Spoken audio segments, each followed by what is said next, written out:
What is up, everybody? J Nell here with my UFC 167 prediction video, coming to you from Salt Lake City. That's why I'm wearing this nifty sweater. Doesn't usually happen in California. Let's get into it. It's the 20th anniversary, and we got a huge event here. First up, I'm choosing Tim Elliott to beat Ali Bagutinov. Choosing Josh Koscheck to beat Tyrone Woodley. This could be fight of the night. They're very evenly matched. I won't be surprised if Tyrone gets this win. Still choosing Josh. Next up, these next two fights are huge because of the names involved and the title implications. If you saw it's Rory McDonald against Robbie Lawler. If you saw McDonald's last fight against Ellenberger, it was a womp womp. In fact, in the post-press conference, Dana White said the fight sucked. Said it in front of both fighters. He made his feelings very clear. That same event, we saw Robbie Lawler demolish Bobby Volker. He was controlled. There's a couple of times where he could have went after him because he was hurt, but he didn't. He took a step back, calculated, measured his shots, and he picked Bobby Volker apart. Right after this event, gosh, not even a month after, we got this fight. I think that people, including myself, want to see Rory McDonald fight. No, not a technical matchup. Okay, he's a little hesitant sometimes, and he can't be that way against Robbie Lawler. Robbie Lawler is going to come after him. He's going to come after him, hopefully with some control. Now, I think Robbie Lawler has turned a corner. He's got a lot of fight years on him. He used to be overzealous and make mistakes and lose fights because of it. But in his last two matchups, again, it was controlled chaos. I'm worried about his cardio. If it gets into the third round, McDonald's cardio is excellent. Not sure about Bobby's. I don't know if he's got that much control yet. So if this goes into the later round, I think this fighter goes in favor of McDonald. Now, I do believe McDonald is more technically sound. He's also got that tri-star game plan. He's going to have a heck of a corner. They're going to have a heck of a game plan. Okay? Strength. Rory McDonald is deceptively strong. However, I'm going to give the strength advantage to Robbie. Also, the aggression, obviously, to Robbie. The killer instinct, Robbie. Now, this could be fight of the night. Rory's gonna fight. Now, I'm a little tired of the whole, fight GSP. No, I don't want to fight GSP. I think all eyes are on Rory McDonald here. And because of that, I'm choosing Robbie Lawler. Choosing Lawler. I want to see him go after it. I like what the man's doing. So, Robbie Lawler. Now, co-main event. We have Rashad Evans against Chael Sonnen. Now, real quick, on paper, standing and on the ground, I think Rashad wins. Hands down. They're fighting at 205, not 185. Chael will not be stronger than Rashad Evans. Wrestling-wise, they're probably even. If not, Rashad might be a better wrestler than him and stronger. Okay? Submission-wise, Chael's actually underrated submission-wise. So we'll go ahead and give him that. But on the ground, I see it, Rashad. Standing up, I think Rashad's a better striker. I think he hits harder. I think he's got more knockout power, more knockout potential. He can be knocked out. We know that. So standing, I give the advantage to Rashad. Here's my only question. Which Rashad are we going to see?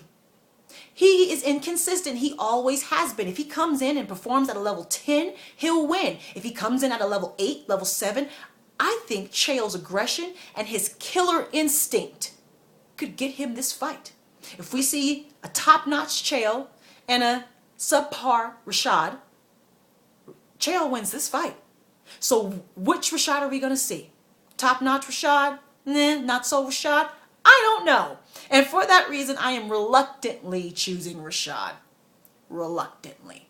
This has title implications here. We'll see. Main event, we have GSP, the welterweight champion, George St-Pierre, defending his belt against Johny Hendricks. I'm really excited for this fight. I like both fighters quite a bit. I've always been a GSP fan. I don't think he's a boring fighter. I think it's the challenger's job to bring the fight to the champion, not the other way around. And we will see that in this fight. This will not be a typical GSP fight because Johnny's gonna throw them bones. Johnny's gonna come after him, and he has one punch knockout power. Can he knock out GSP? Absolutely. Absolutely. Johnny hits so hard, he could knock GSP out with one of his half shots, not even full power shots. Okay? That's how hard this man hits. You can hear his hits. All right? He's a wrestler first, however. Interesting enough. GSP's a kickboxer first. Started wrestling as an adult and just was excellent at it. Does GSP have more tools than Johny? I think so. He's also got that TriStar. He's going to have a heck of a game plan. He's been studying Johny Hendricks. Now, I love Johny Hendricks with the Southern charm. He's just a nice guy. He asked for a title shot in the nicest way possible. However, Johny, you were exposed in the Carlos Condit fight, man. And I felt bad because I feel like he shouldn't even had to fight Carlos. But he did, and he won. But in my opinion, that was a draw.